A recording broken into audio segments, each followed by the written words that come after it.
Hi friends, welcome to Aadya agri blogs. మీరు చూస్తున్న ఈ పొలము మేల్ ఫీమేల్ వరి రకము. ఆల్రెడీ స్టార్ట్ అయ్యి 15 days అవుతుంది. మన వెన్నులు బయటకు వచ్చే టైం అయింది కాబట్టి ఈ ఫ్లవరింగ్ వస్తుంది 2-3 రోజుల్లో. దాన్ని తాడబట్టి ఇట్లా లాక్కుంటూ వెళ్తాం కాబట్టి దానికోసమని గెట్లు నీట్గా చేసుకుంటాను. ఈ గడ్డి కోసుకొని, ఎందుకంటే ఇట్లా నీట్గా కోసుకుంటే మనకు తాడు ఇట్లా లాక్కొని పోతాం కాబట్టి ఎలాంటి ఇబ్బంది ఉండదు. మనం ఫ్రీగా నడవచ్చు. గడ్డి అడ్డు చెత్త ఉండదు, నీట్గా వేసుకుంటాను. ఏమైనా రేగి చెట్టు ఉన్నా కూడా, ముళ్ళు ఉన్నా కూడా దాన్ని తీసేసుకుంటాను. గడ్డి ఉన్నదేమో తీసుకెళ్ళి పశువులకు వేసుకుంటాను. వీటికి పని చేస్తుంది. ప్లస్ మనకు గెట్లు నీట్గా ఉంటాయి కాబట్టి ఆ గడ్డి అనేది పోసుకుంటాను. ఈ విధంగా రోజు మార్నింగ్ వస్తున్నాం. ఎండపూట కూడా రావట్లేదు, ఎందుకంటే ఎండ బాగా మార్చి వచ్చింది కాబట్టి ఎండలు చాలా వరకు బాగా కొడతాయి.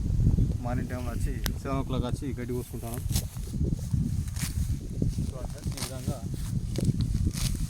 ఎవరైనా రైతులు గడ్డి పోసుకోండి. మేల్ ఫీమేల్ అనే కాదు, ఏ రకానికైనా గెట్లు నీట్గా ఉంచుకుంటే మంచిది. మనం నేను చూసుకోవడానికి గెట్ల పండు తిరిగినా కూడా పాములు అవి